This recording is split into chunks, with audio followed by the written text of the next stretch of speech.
pads today. I think the kids are excited. We won't go live the whole time, but we'll have a few live periods. You can get to see one of them out there today at the beginning when we get rolling. But kids are excited. I think we're getting 3% better every day. I like the attitude. I'll let you guys ask some questions here. Is that your favorite day of summer because you're being pads? Not really. I mean, every day's fun. I mean, you know, there's a scary days. You always get scared anytime you go pads and you're going live periods and guys get rolled up on. You're always worried about that. So, you know, you're never like, if you could guarantee that there was nobody going to hurt, we go live the whole day. So there's always that, ooh, you know, what do you do? How much do you do? Just to protect our guys. So you kind of ramp it up, the intensity, as you kind of go along through the summer and put pads on more? Yeah, exactly. We'll wean into it. Like, I think we've got 2 live periods today. You'll see one of them here in, I think, period 5. Then we'll have a goal line period later on in the afternoon. So, yeah, we just try, you know, we're trying to teach them that they can, you know, we can get the same out of thud without, you know, everybody falling over the place. Anytime people are on the ground, you get scared. Are there any, like, one-on-one battles or position versus position battles you've been watching over the last couple of days and you're like, oh, I can't wait to see this D tackle against this offensive guard once they get pads on, they can actually hit?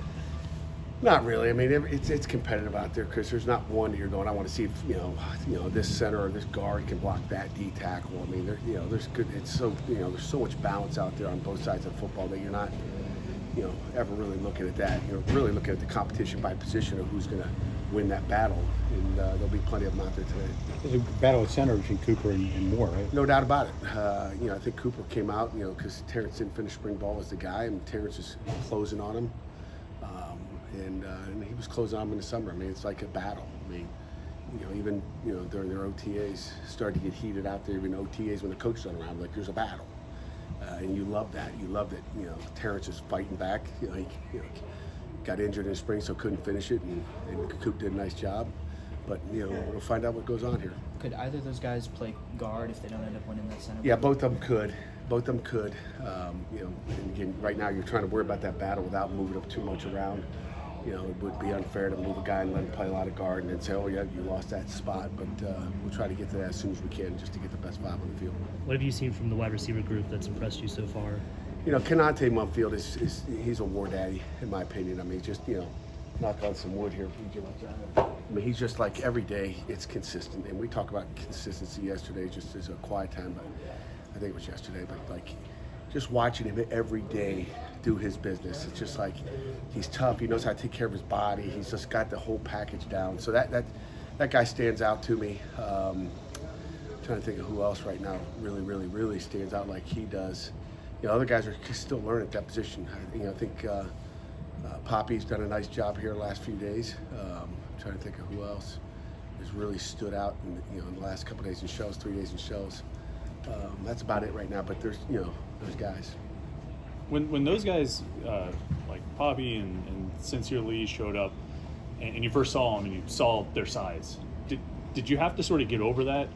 When did you get over, like, I'm not thinking about them as short guys anymore? No, I mean, you know, I never think about short guys, tall guys. I mean, you don't have to be the tallest guy in the world. And, you know, the smallest guy we got out there might be the toughest guy we have out there, you know, running back Desmond Reed. You know, the size doesn't really matter.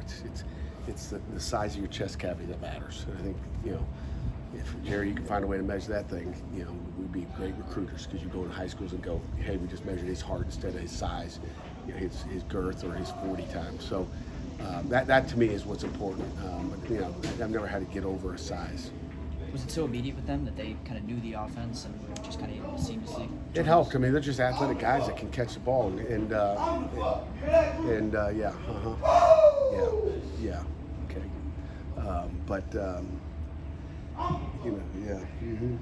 whatever. I'm gonna choke them. Okay. We got a minute and a half before Coach You has have to 105 kids, right? 105 children. You're gonna continue to teach them every day, and I will get him as soon as I get on the field.